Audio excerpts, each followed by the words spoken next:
This is BZ Riger, and we're doing a quantum conversation, and Jeanie is joining us. Yay! Hello. Hey, and wow, hello, in these fast times, all things are changing, and people are waking up, and people are coming to terms. People are coming to ahas. People are coming to recognition. So, Jeanie got in touch after I'd done a couple conversations last week, and she said, I'm ready. I would love to have a conversation with you. And it's all going to be all about that. We'll go wherever, Source wants us all to play. But it's in a linear way to say it's all about coming clean with ourselves, coming clean in honoring ourselves for the journey we've taken and the things that we've done to integrate and let go of and stop holding on to, perceived hurts or guilt or worry or fear or any of those kinds of things. So that's kind of the area we're playing in, and wherever else we want to go. So I'm glad you're here. Thank you. I am glad I'm here too. And I very much appreciate you and all that you do with the IEV and everything beyond that, and the conversations that your ramblings in your quantum toolbox, and most recently the conversations that you've started in the midst of all the topsy-turviness that's going on with the virus and all that business. And I've, for a long time, been aware of things that are below the surface, below the fold, as you say, or behind the scenes. For over 3 decades ago, I came into contact with some things that kind of rocked my boat, in the sense that I was raised Catholic and, just middle class American small town girl. And I left the church. I felt like there was some hypocrisy there, and it just didn't resonate with me. And so I kind of went my own way and ended up having a born again Christian experience, where in the moment I actually felt energetically that God that I knew about my whole upbringing. And for the first time in my life, I actually felt this energy in my body and my being, this electric aliveness that there was no doubt within me that I knew that I knew that I was making a connection with something I could communicate with, and that could communicate with me. And at that point in my experience, I labeled it God, that since I've come to know through different language, source, universe, spirit, there's so many names for it, but it's at this point in my experience, I'm feeling it as the greater part of me, my inner being, that oneness, that is that energy that is all, that connects each of us, that that has no separation, right, that unites us and binds us, and the energy that is love. And when we fear, or when we get in our heads and think of separation, it prevents us from perceiving that love. And when we are able to go into our hearts, we are feeling the connection and the oneness of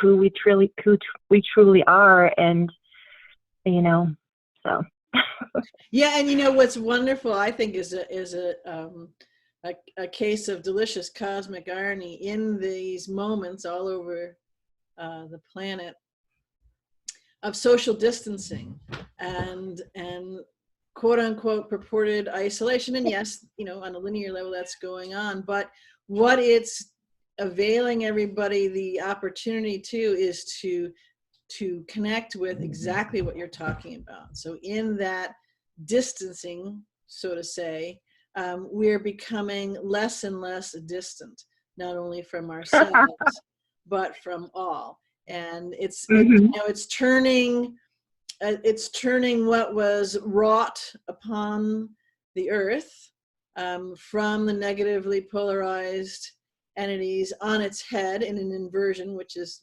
how they usually live, their whole structure, the whole false construct structure. It's inverting that. So people are finding, yes, it's scary, and the thought is, well, what do you mean I can't do this, or I can't do that, or and having to sit with themselves. And for some, I know for me, a long, long time ago, sitting with myself was pretty damn uncomfortable. So Yeah. Yeah. it's interesting. So it's bringing all of this out in all ways, in everyone. Yes. Well, and that, what you said about having the opportunity, for me, I've known the value of sitting and being still and connecting with nature and, not thinking so much.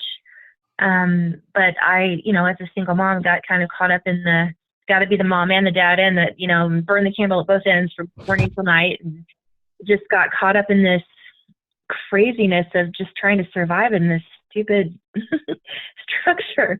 And I've been intentionally co-creating my experience now for a while, and just really waking up with the intention of just really appreciating the blessings that I have, even if all I can say is thank you that I got to sleep in a warm bed last night, and trying to be in that space. And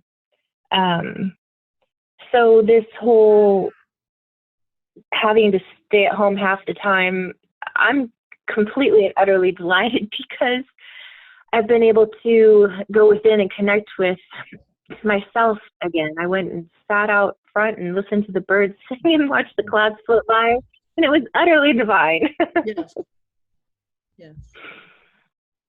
And so part of this, my sense is it's been coming forth. It's been coming up, rising up in you for a while now. I know, you and I have talked about it, but not talked about it for a while now. So in this moment where things have utterly changed, and there is, there were different levels of the distancing, something's risen forward in you to want to get in touch, to want to let more rise up, and to have it come forth to share, perhaps to help others. So if you're ready to kind of let us know some bits of that, and what prompted you to move forward a little, that would be great. Well, absolutely. And really, it's been on my heart always. I mean, ever since I was little, I wanted to write. Ever since I went through all of my trauma and drama, I wanted to share my story so that I could help others. I mean, I've survived something pretty ugly, and I felt like, wow, I can't let this go to waste. I have to share what I've come to know with others to help them, even if they end up going through the same thing, maybe to help them survive it, and not, because there was a moment that I thought about exiting Right. The earth voluntarily, and I didn't, because I have my children, and I felt like it would have been a completely selfish thing to do. So, so I've done a lot of educating myself and reading, and taking the road less traveled, having the courage to look at things that that most people, like, they poo-pooed me and you're crazy, or this, just couldn't look at the things that I've looked at. Right. And so I've always wanted to do this, and I've been very busy, helping family and serving. And this last year my grandmother passed, and so I've just been crazy busy, but always on my heart and mind were thoughts about what I was going through, and how to rise above, and how to share this with others so that they could experience the freedom and the bliss that I've been experiencing. Mm-hmm. And I don't want to dwell on the linear negative, but I've experienced some pretty intense things, single mom of 4 kids. They were 4, 6, 8, and 11 when I left their dad. And the reason I left after years of sticking it out through, a Christian relationship was abuse. I mean, I came home from work one day because he couldn't he couldn't support the family. I took care of him, the kids, and the house, and then I had to go to work too. And I came home one night, and he had whipped my daughter with a dowel rod on her arm and left a welt the size of my index finger. And that was it. And I left him 2 weeks before Christmas. I had no car, no home. And, not for a millisecond did I regret that decision. And further on down the road, well, let's just put it in a quick nutshell. I found out that he raped my baby sister when she was 11, and fast forward several more years, was caught in his birthday suit with my 11-year-old step-granddaughter, also in her birthday suit, and fled state lines and got shot to death by the U.S. Marshals. So that's the level of drama that I've experienced, and I've had the courage to face, and I've had the heart's desire to seek and to know truth, and have come to the point in my life now where, I know that I am a creator of my own experience. I know that I've always been a creator, even though unconsciously I created my experience. In my truth-seeking journey, 30 years ago, I found out about Satanism and ritual abuse, and the skeletons in the catacombs below the places in Italy, and so I've known about these things for a long time, and I have become very strong through everything I've experienced, and I have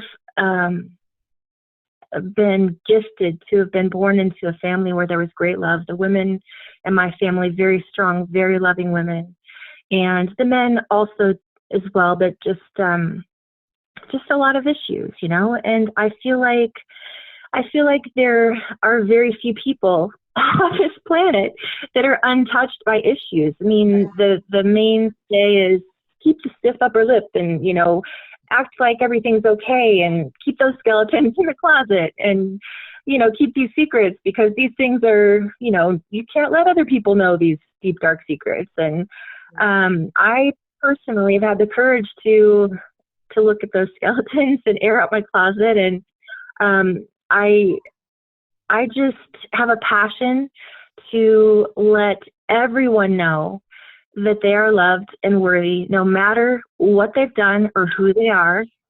And I have a heart's desire to see everyone feel free to have their hearts soar, and to be expansively full of joy, and to just know that they are powerful, wonderful, awesome, loving beings. And if they just look around and see with that knowing, they're going to throw their head back and laugh out loud and say, wow, look at that. So yes, wonderful. And thank you for coming with that. And it's interesting in this time, the way I see that and read what you've shared in the power of that. And there isn't really a need, because the energetic is there. People can meet you where you were in the darkest places. There doesn't need to be chapter and verse given. It doesn't really serve anything, because you've given the gift of that pain, of those dark places, right? But in just an energetic that can be seen and glimpsed, acknowledged. Some may wrestle with it, some may be grief-stricken by it. There's a whole range of things. And one of the reasons I think that's particularly valuable right this moment is, you said the skeletons in the catacombs and coming out of the closet. Well, all skeletons are coming out now, and all will be revealed on all manner of things. And so you have beings who have had these things directly perpetrated against us and in individual situations for each of those beings. And then you've had some who are now hearing about that, even though they may not have had to move through and have direct experience of certain specific things. So what I'm saying is that it's something that will be felt and healed by the collective. And as other beings can come forward in a way that lets their light shine, like you're doing, that lets you share that, you know, you've gone through and supported your family through and yourself through all of these different experiences, yet there is no victimness, there is no judgment, there is no form of retribution, and that's a huge gift for people to take in, to meet, to connect with, to play with that on the broadest global scale right this moment, because, you know, that's what we're hurtling towards right this moment. We have a pause, we've got all manner of things going on, not quite behind the scenes anymore, not, you know, quite in the silent war sort of thing, and they will become and be made public. We cannot go to where Source and all of us have agreed to go, which is a whole new vibrational landscape, without the holding, without that integration and coming to terms with, and that compassion, and moving forward. Yes, I agree. And the integration, the integrity, the embracing, the grace, the forgiveness, the love. You know, I've been, like I said, I've done a lot of educating myself. I've read so very much, and there's so many wonderful teachers out there. And one of the, you know, and it's been a process, and, you know, I could name, well, I will name, you know, like Wayne Dyer and Deepak Chopra and Abraham Hicks is most recent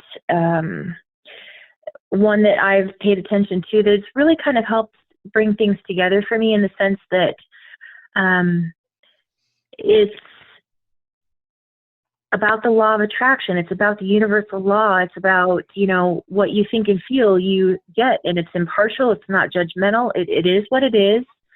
And so, you know, I've seen my experiences, and when I went through the divorce, it was hard and it was ugly and it was painful. And the more I focused on that, and the more offended I got about the injustice of everything, and the more angry I got, the more my life went to shit. Sorry for the language, but, you know, it did. And then I woke up one day and I said, you know, this isn't me. I don't like this. This isn't what I'm about. And so I started reading the positive books again, and having the quiet time, and focusing on self-care. And when I found Abraham, they talk about contrast, and when you experience something, your inner being immediately knows what you prefer. And so if you can just get yourself into that high vibrational place, from which my perspective is love and appreciation, unconditional love. And so that's what I do. I wake up every morning and try and get myself in that space. And sometimes it's difficult when there's not enough money to go around, or, you know, you're going to a job that is bad for you physically. But I find something to appreciate, and then I find that the universe meets me every step of the way. Like the other night, I was thinking, gosh, you know, I haven't heard any sirens. It's so quiet. Mm-hmm. And I went to bed with the thought of sirens on my brain, and I woke up the next morning and I got, you know, I was thankful for my wonderful bed and blah, blah, blah. And I went into the other room and I turned on my Pandora, and this song came on, and this song had a siren as part of the music. And I just laughed out loud. I was like, there you go. Evidence of my thoughts turning to things. And so, so I feel like if people can come to a place where they know, okay, so I did something really bad, but I forgive myself, and it's a new moment, and I'm going to choose to look within and find the value in my heart and soul and appreciate this breath of life that I have. I feel like in a second, this world can turn and be shiningly brilliant with every soul experiencing the bliss and wonder that I am personally experiencing. So I know it's real because I'm feeling it. I've gone from victim to victor, and I have owned my stuff. You know, I said, yeah, I did that, and now I can do something different. And so I choose differently now. Yeah. I choose to love. Beautifully. And you know, one of the things you brought up, you talked about the different teachers and things that you experienced and you met and in their work, you know, and how that opened doors for you. So one of the things I want to touch on just a little bit is that will be coming to light for many people,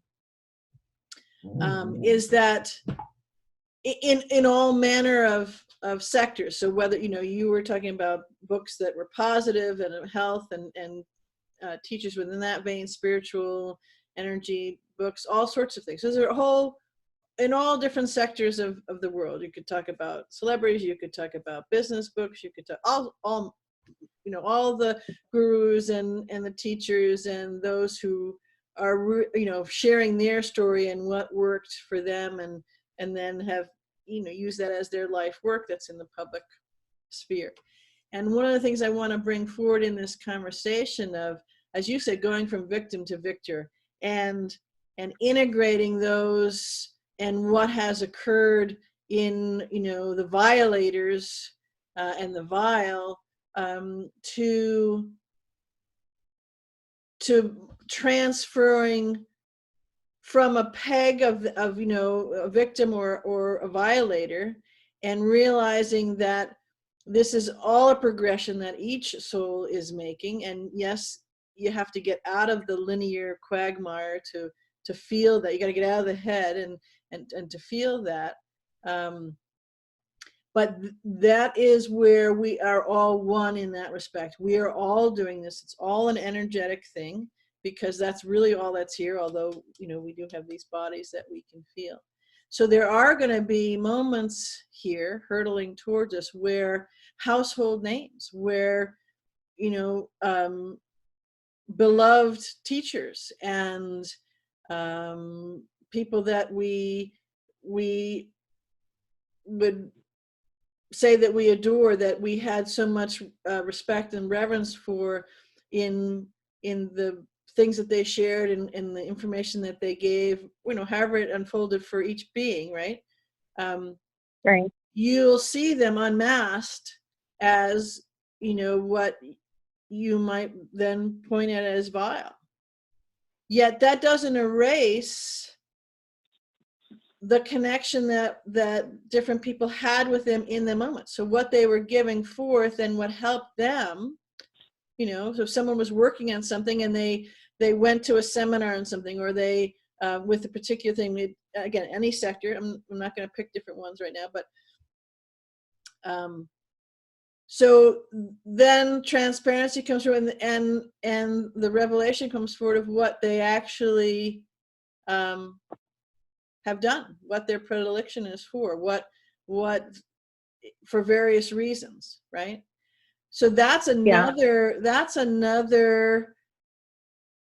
point of, could be trauma. It's another point of rocking our world, because, well, I went to that person, or I read that, or there's that dissonance, that cognitive dissonance, that disconnect. Well, they helped me so much, and it was profound, the changes in my life, and all that time they were doing, you know, X, Y, and Z.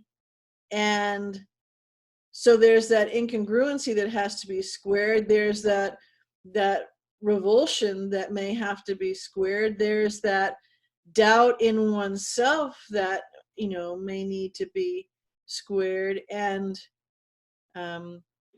when you start to, you know, when you start to go through that and experience that, then you can clearly see what so many of us are talking about is that holding, and that the frequency of retribution and the pitchforks and get the rat bastards and bastettes, whatever they have done and whatever it is not a frequency of expansion. It's not a frequency of where we can go. When we hold that to that same level for only the sake of holding that, we are now in the same frequency neighborhood, holding the same vibration. They're complementary, matching vibrations. That the one that we're holding up and saying is the vibe.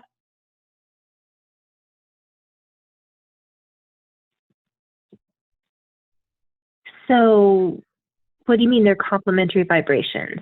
Well, perhaps that's not the right word. They're in the same vibrational neighborhood. So if we're saying, okay, this person is really bad and evil and has done these evil things, yes, the actions that they chose and the things that they did were those things. Absolutely, it needs to stop. There needs to be an accountability for it. But we're moving out of the linear miasma, the inverted, supposedly right and wrong. We're moving out of that into the multidimensional, and there needs to be healing, absolutely, and there needs to be accountability. That personal accountability will come from within them.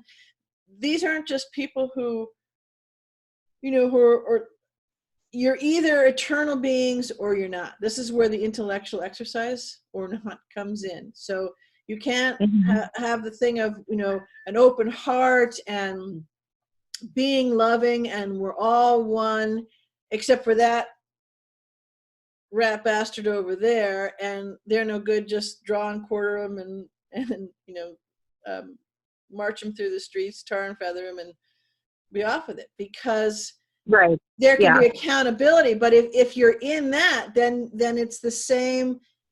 That's the same energy frequency of, although you may think there's, you have a better intent or a higher intent, or it's a punishment intent, but it's a frequency. And right. That's where we are at that stage to understand it. I'm not saying that beings who've done these things are wonderful. They're not. They will be held to account, but it's at a level of true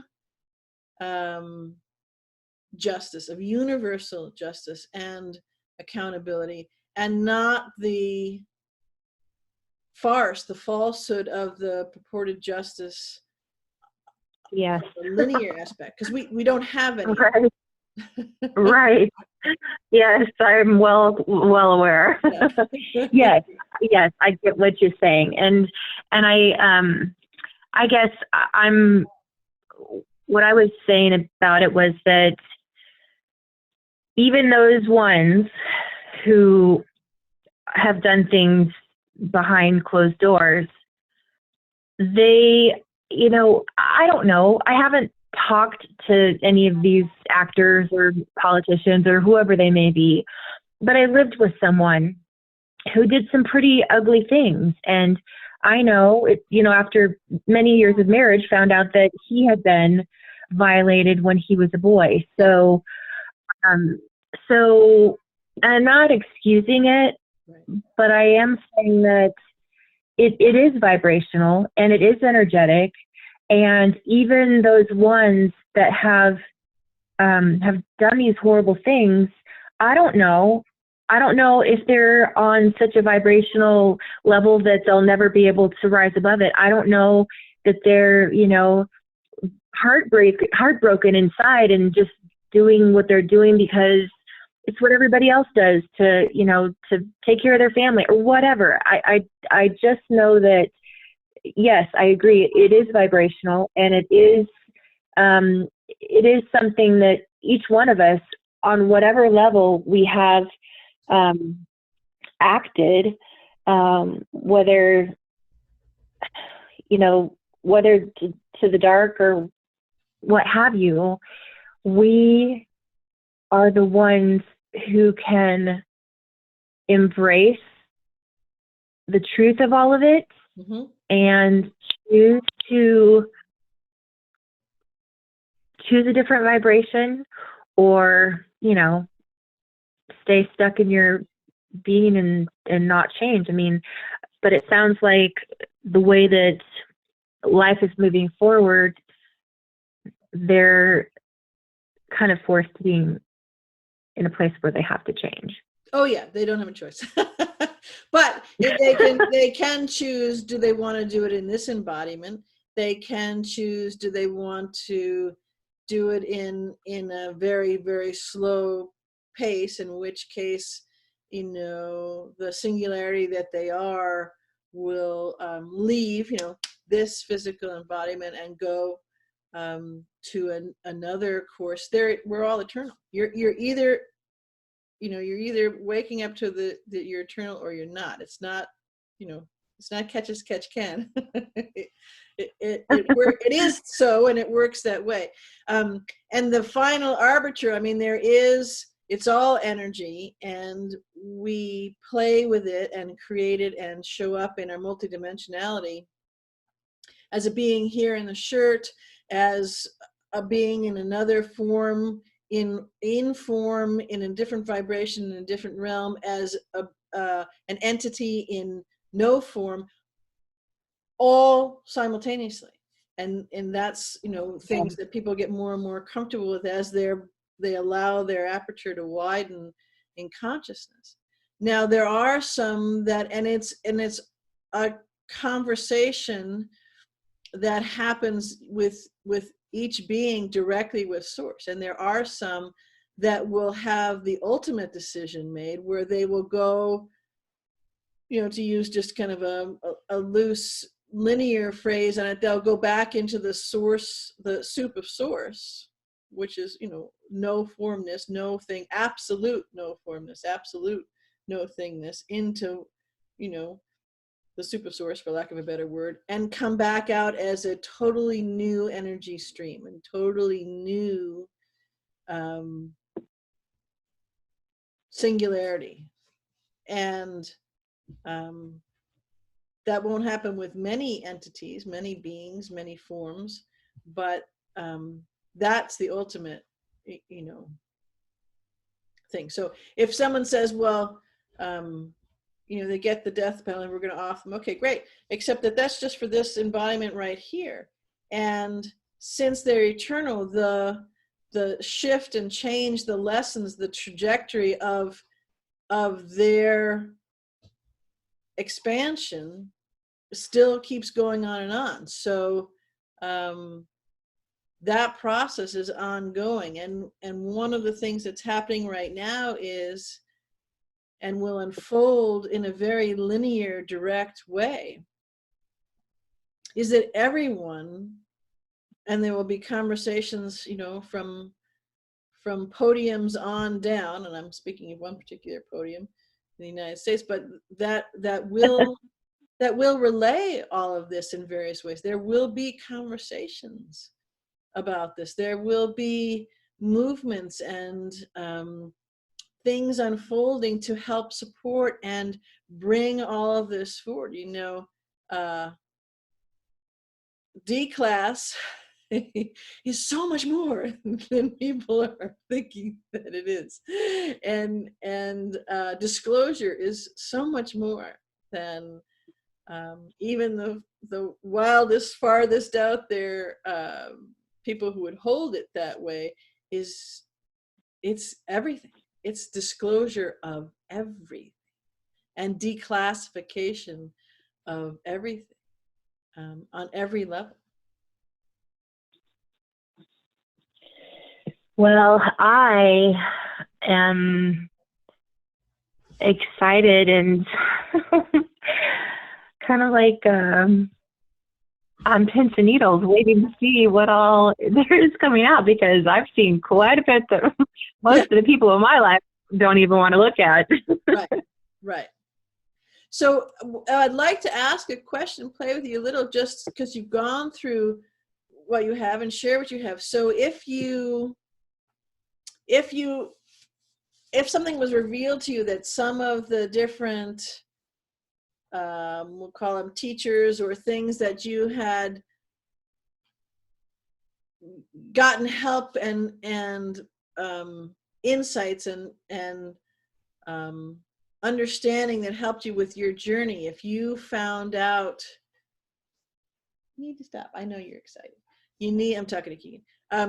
Through your journey that they have done some of these things, or they have been in something like this, how do you think that you would process that, given where you've been? Because you've been in, as you said, you went from victim to victor. So what tools could you share? I think this would be very valuable for people. What tools could you share that people could help in their own toolbox? Well, I mean, I've actually had experience with this already. And it was, there were some men in our church that were called prophets. I've actually been to, years ago, went to a school of the prophets myself. And, the premise of that is that you have the gift of you can see into the future. And I was very active in flowing in the gifts, quote unquote, when I was in church. And that just meant, I would be praying for somebody and my inner being would know something about them that they never told me directly from their own mouth. Mm-hmm. So I personally feel like these are gifts that we all are able to flow in if we just have the awareness that that's how gifted we are. Mm-hmm. But one of these people I heard had done something inappropriate with a woman in a congregation. And, I personally just forgive. I mean, I feel like we're all human beings. We're all in this together. We all have things that we come through, experiences that form us and shape us, and ideas that we have about what should be or could be, or how to act or how not to act. And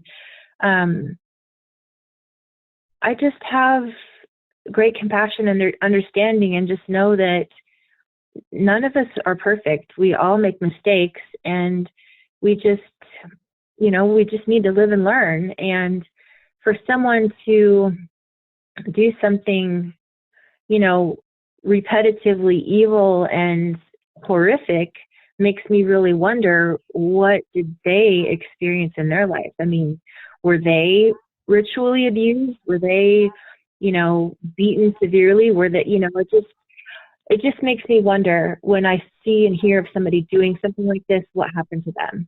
Right. And I just love them and forgive them, and, just hold them as precious and special. And I feel like if they really knew in their heart of hearts how beautiful and worthy they are, right. And I'm sure people doing these things, I'm sure it doesn't feel good for them to do these things. I mean, it might feel fleshly good in the moment, but I'm sure in their heart and soul, they feel horrible afterwards. So, and those that don't, once again, makes you really wonder, is there any heart in there at all? To what degree have you fallen down that pit? And God bless you, poor dear soul, So. Yeah. And I heard someone asking, well, wait a minute, is she saying we just need to forgive all these people who do? And for me, you can answer this yourself in a minute. For me, what I know for truth for me, and how I've done it, and what I've experienced and what I've gone through, and how I've handled, the ramifications of that, and then can look at others and do the same, is yes. But I'm talking, when I say yes, I would say that from a quantum, from multidimensional space, and I would also follow that same yes up with velvet encased steel, in that it can't stand. So in other words, it at the same time, I would be the first to say, we need to have compassion, and I need to have forgiveness, and I need to do what I can to facilitate, at the very most in my own being, that compassion, right? But at Yeah. the exact same moment, I would do everything to stop it from occurring again. So it's Absolutely. yeah, it's not an either or. It's not, oh well, we're all gonna sing kumbaya and bless you, and don't do that again and all that kind of stuff, and just not think about it. It doesn't like that, but that's a very linear way to look at it. And we're moving out of the strictly linear. We are moving into all of our multidimensionality, coming in the more linear plane.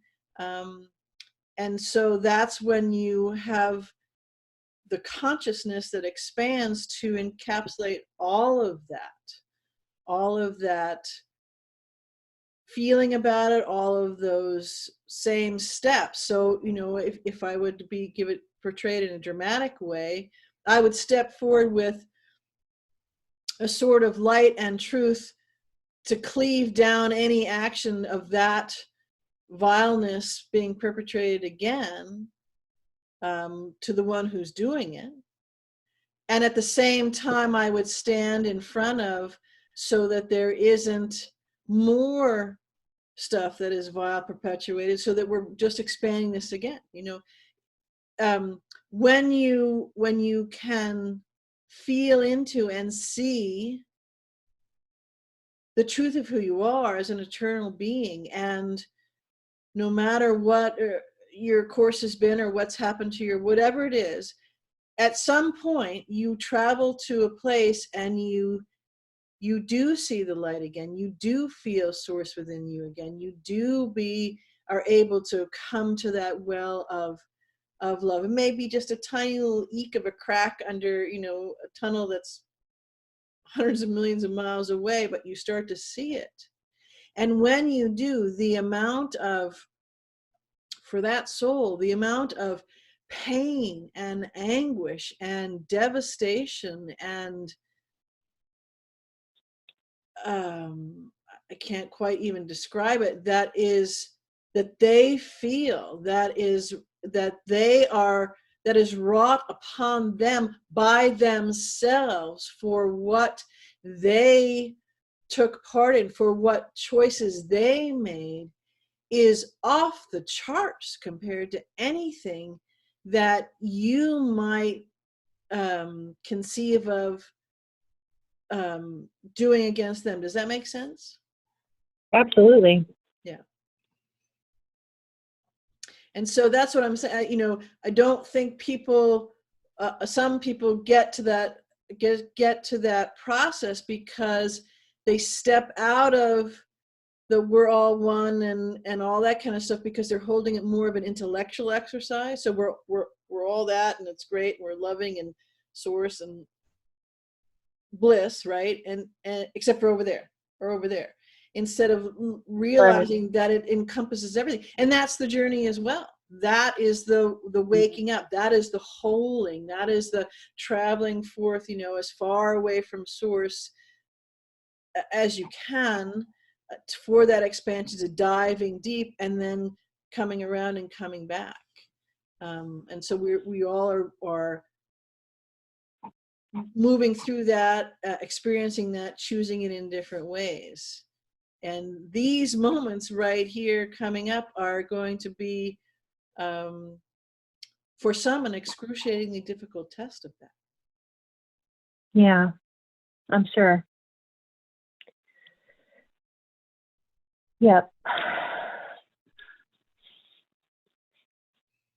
I'm personally thankful that I have been willing to do the work all along the way. I've had my share of my face in the carpet, down on my knees, and also my share of just melting. And just, there aren't words for it. Just the expansive, blissful, deeply satisfying knowing. And I'm sure that whatever I've felt in this lifetime is, you know, a matchstick compared to the brilliance of the sun of what is really there in light of source. Yes. And people, all beings will be feeling that more and more and more. That's part of the ramp up. That's part of the stuff that's going on. That's why I keep saying that, you know, with my newspaper metaphor, above the fold, yes, a lot of the things below the fold, the satanic and the abuse and the graft and the fraud and all that, the financial slavery is a big one, because that has been perpetrated against every single being, regardless, every single being. And when you start to examine that and the depth and the breadth of that, and what each individual being was fully, wholly complicit in that financial slavery, and what they did in a reaction to, in a fight against, in interactions and all of their dealings because of that financial slavery. I mean, the things that each being has perpetrated on personal ways of, because you had to work, or any of those things. If you stop to think about it, and it's a whole other conversation, but if you stop to think about it, all the things that the money and this and that and the other thing, the grind and the financial slavery system has put us under, squeezed out of us, brought to bear, there's a lot there to look at. But so that's the top one underneath the fold. But the true big story is the one above the fold, which a lot of people will have, many people will have the most trouble with, because just what you talked about, you know, you said that just a little tiny matchstick of glimpsing the power and the purity and the magnificence of that love spark. And when it's felt in, you know, like a whole book of matchsticks, or, you know, a whole box, or maybe a case of them, you know, or a truck full of them, or, you know, right? And that's still tiny, but when you have not allowed yourself to even have any tiny little glimmer of that, it will rock you to your knees. Not in a bad way at all, but because of that disconnect, that shearing force, you know, that will be far more, to use linear terms, to deal with, to come to terms with, to come to grips with, than any of the most what are thought of and described as the big deal things below the fold. Yes. Yeah, I had a literal experience with that about, gosh, I don't know, about 8 years ago, 10 years ago, maybe. And I can't even tell you exactly what was going on in my life at the time, but, you know, I'd been the born again Christian and felt the electricity of God and all that stuff. But in this particular moment, it was a knowing of myself as God, and not just some white-haired guy up in the clouds. It was an awareness that the fullness of that which I attributed to that white-haired guy in the clouds was all in me. Yes. When I had that epiphany, I instantly just fell to my knees, and, you know, it just happened. It was like such a powerful knowing that it just put me right on my face. Yep. And it was wonderful, and I cried. What? I said it'll do that to you. Yeah. Yeah. Fearfully and wonderfully. It was, yes. Yes. And um, it's glorious because you realize, well, you have realized, not even the right word, you will have lost all capacity to rationalize away, argue away, deny in any sense at all that you are small, or that you are separate, or that Right. you are missing anything, because you are all. And when you Yes. feel that radiating through every fiber of your being on all of your levels and layers of that which you are, in this physical form, it surpasses everything, and you never lose it. And you will have it people have it in different ways and different aspects that continues to grow and to grow and to grow. Um, and it may come forward, you may experience in different ways that aren't quite so um, dropping you to your knees, not because the fullness and the magnitude and the enormity has lessened in any way, but simply because you have integrated more of it, so you can hold more of it, so you can radiate more of it back and Yes. shine it back. And so you have gone through that expansion, you've gone through that change, and you hold more of the truth of who you are and that direct conduit. And that's what I'm talking about above the fold, the why that will be from a linear perspective, that will be the hardest headline and the headline to come to grips with. Because so many people are convinced that they're small Oh, and I know. don't deserve. And um, the awestruck, the true sense of that phrase will come through. And um, many beings simply will not be able to stand it, to move through it, and will in that instant choose to release this embodiment, do the happy dance, get all up to speed, and come right back in to partake in, be part of, an integral part of, in helping others through that, because they've come back around through the other side. And I mean right away, like right back down.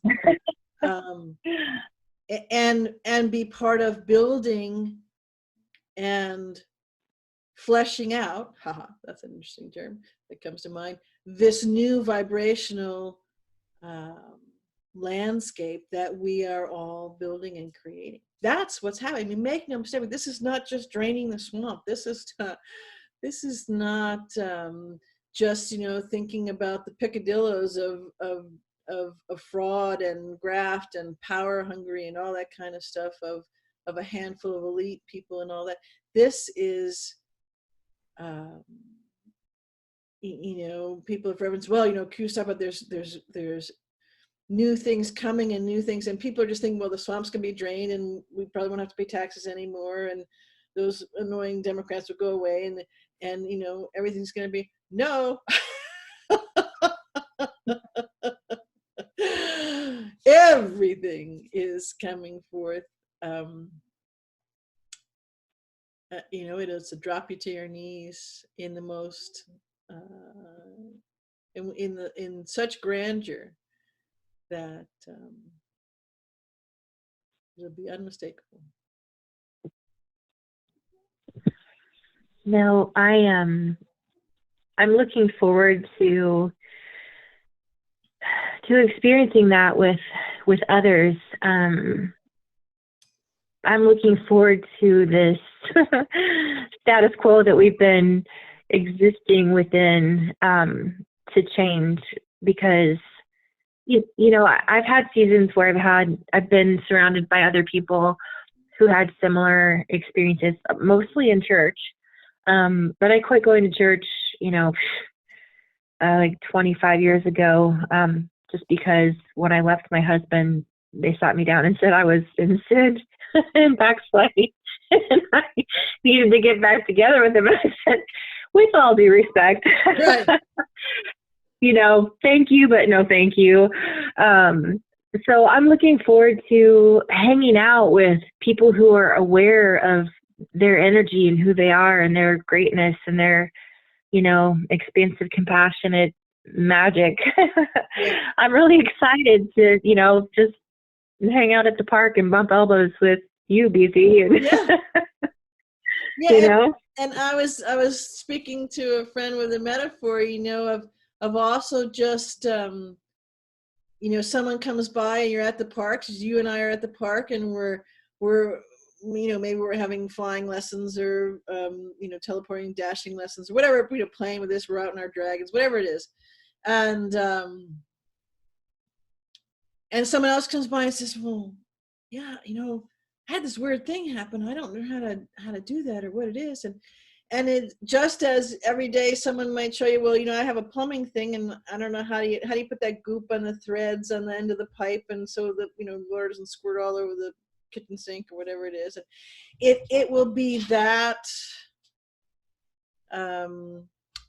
that ease, that camaraderie, that, well, sure, I'll help you with that. In Celtic tradition is come here, where when fields need to be hayed, the neighbors get together and they hay one's field and then the other. oh yeah, and that's because that's what you do, not because yes, you got to do it or because you're paid to do it or because that's what you do, because that's yeah. what your heart calls you to do, because you're all in it together, and that's what will come forward. And so, Thank God. yeah. Thank you, BZ. Yeah. Thank you, everybody. So About time. it's interesting you said you're looking forward to that. Well, it's and I'm not certain that a lot of people, I want to do some videos on this, conversations on this, but realize that not only is it coming, but it's already here. There's a demarcation, and I'm not sure. I have to look at a calendar to see the date, but where the world, the false construct ended. It came down and it ended, and it has to do with the full rollout of the coronavirus and the mitigation strategies, and as they rolled around the planet, but particularly in the United States, because those were the big ones in the country that's energetically taking the lead on all of this. And so it is already here. Many of us see it. I spend a lot of my day, I think I'm at about 2 hours of sleep now, just because all the things I have to do on the multiple jobs, in quote unquote, that I have, on every level. But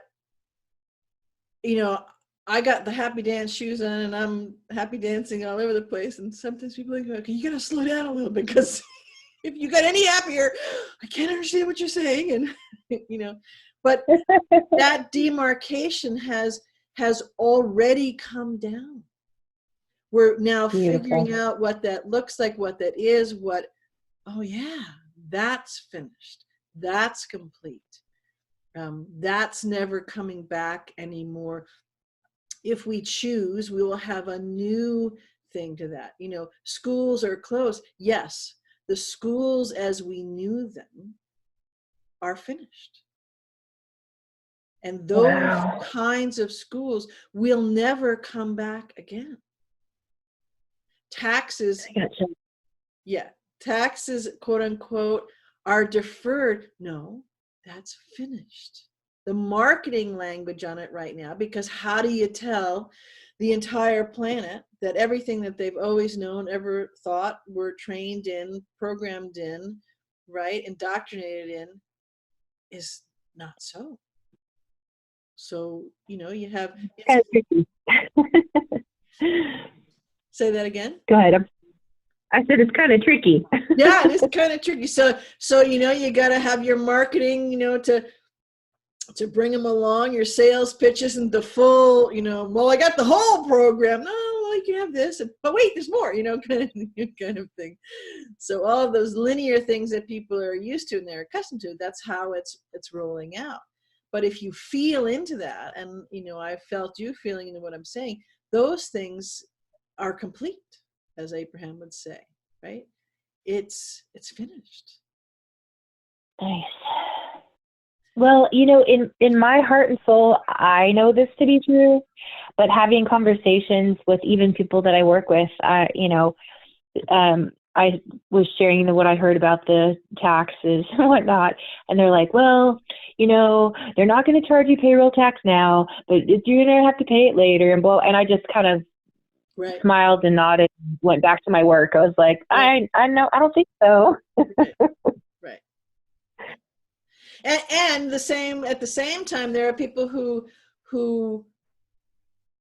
certainly wouldn't describe themselves as being awake or don't even know what the heck that means, right? But they're saying, there are teachers that I've heard of and friends have relayed conversations that, I don't think we're going to have school. I don't think schools are ever opening again. They have because source is rising in everyone. Beautiful term that Lisa has. Source is rising in all, and there is that knowing.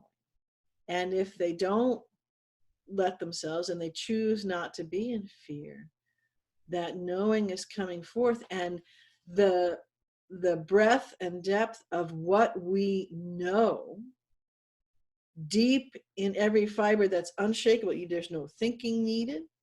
It's just a knowing, and it's a resonant knowing within your molecular structure of all of your bodies. Is tingling, is enlivening, is waking up, and those molecules are getting excited, and they are coming together with these different bits of information, and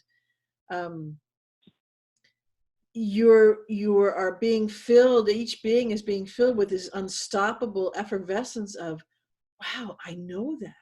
My brain is like, what the heck? I can't explain it, but I know it.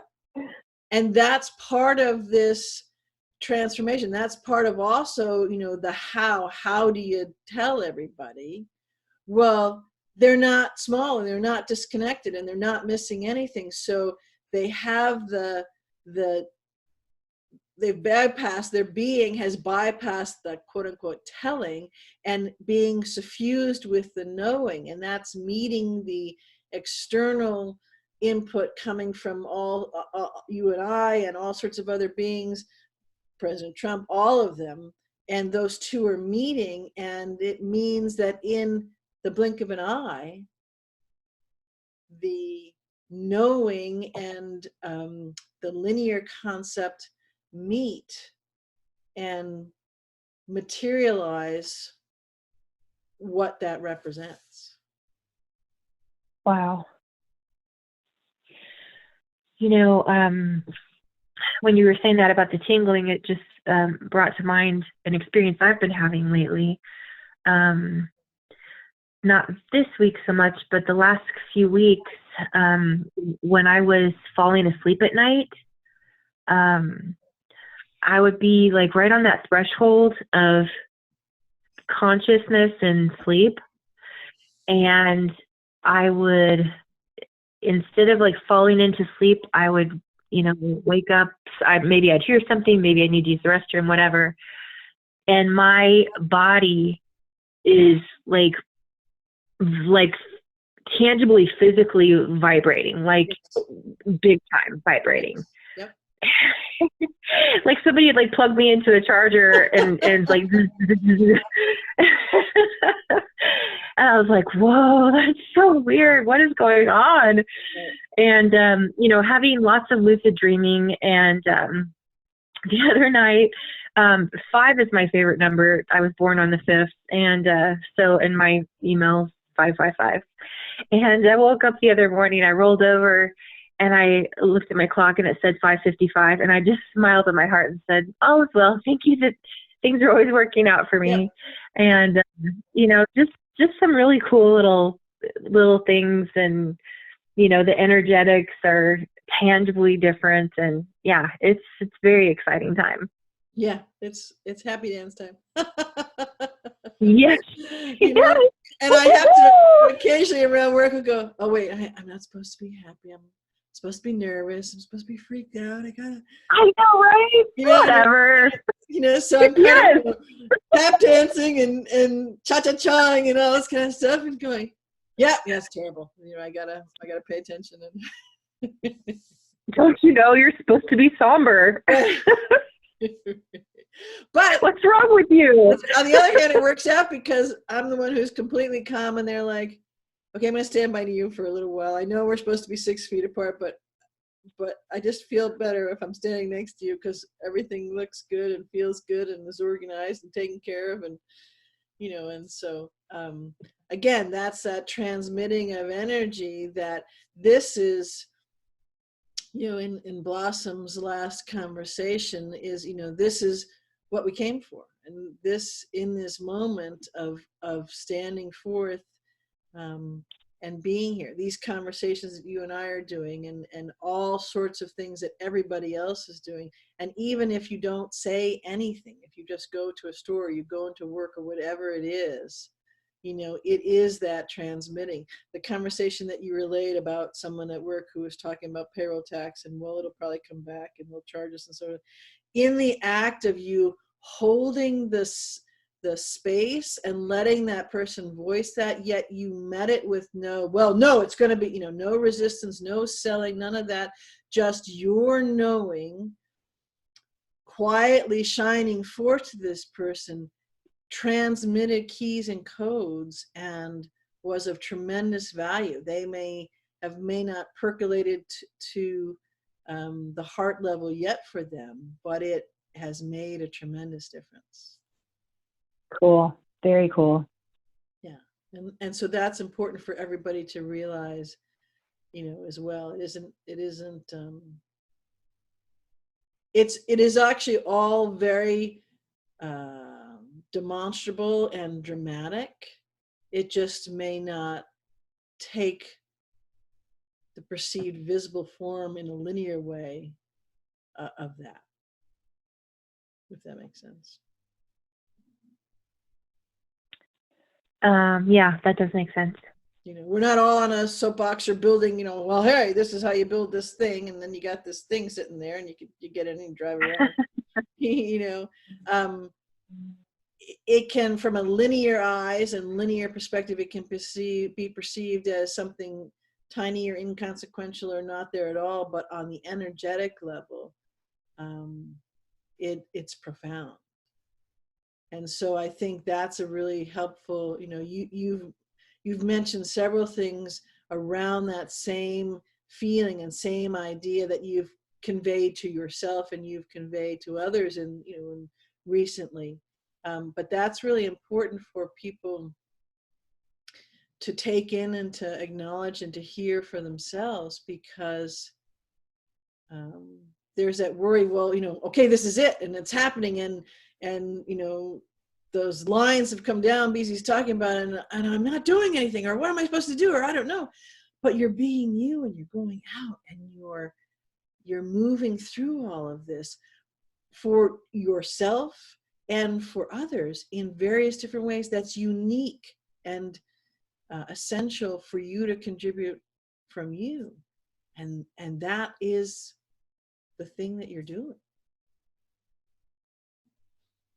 You know, just because you don't, you know, as the linear world would say, drive up in a big red Ferrari with a lot of booming from your engine, it's not to be discounted. Right. Yep. I agree. I feel it. You know, and And you coming oh, forward, go ahead. you coming forward to have a conversation and to about, you know, what you've conveyed, and also just that one phrase, from victim to victor, the transmitting that is encased in that is invaluable for all. Good. That's my heart's intent. My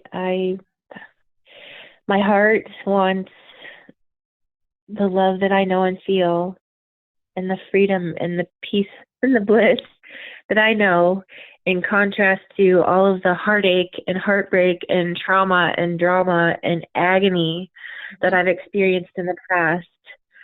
I would like everyone who ever has had heartbreak to feel and to know the love and the freedom that I know and feel in my being. That is my heart's intention. Beautiful. Well, thank you very much for coming and sharing that and letting everybody else touch that and have that knowing going forward, whether they're have the direct experience of things that you've spoke about, or they will then have it because they're witnessing the truth of it coming out. And both are equally as important.